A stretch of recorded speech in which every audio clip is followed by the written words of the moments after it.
Trump's statement either omits or distorts the truth based on current facts. Here's a breakdown. What Trump says. Markets are crashing, but there is no inflation. USA is bringing in billions from tariffs. Oil, interest rates, food prices are down. China is suffering more, not retaliating effectively. It's all working and the Fed should cut rates. What the financial news and facts show. Markets are crashing, but not due to general instability. The trigger was his new tariffs, including a 10% blanket tax on imports. The S&P 500 and Nasdaq are down more than 14 to 15% in just 3 days, with some calling it worse than 1987's Black Monday.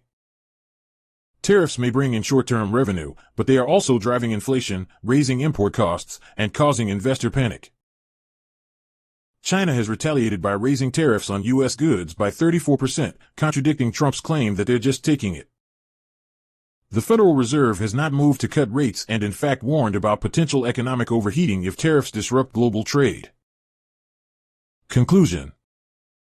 Trump is presenting a rosy, nationalist spin that avoids admitting his tariff policy may be causing the financial turmoil. While some elements, like bringing in tariff revenue, are technically true, the overall message ignores the immediate economic consequences and downplays how U.S. consumers and markets are reacting negatively.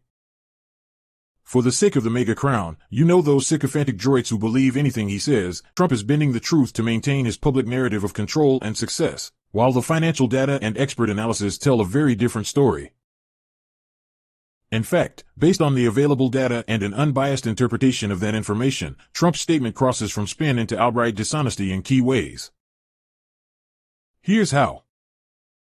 He says there is no inflation. False. The new tariffs triggered immediate price hikes, especially on consumer goods like electronics, clothing, and food staples.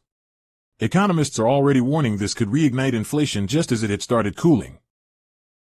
Claiming no inflation in the face of fresh economic reports showing rising prices is not just spin, it's a blatant denial of reality. He ignores the U.S. market crash. Saying China's markets are crashing while ignoring the 15% drop in U.S. stocks is a serious omission. He selectively presents a one-sided story to paint the U.S. as the victor, when in fact Wall Street is in panic mode.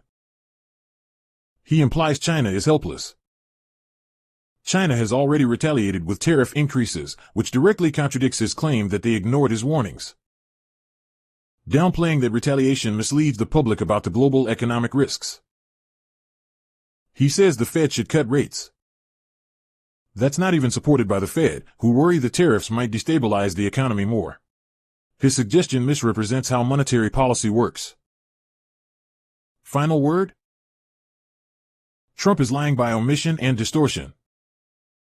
He's crafting a narrative that contradicts what every major financial outlet, the Federal Reserve, global markets, and economists are reporting.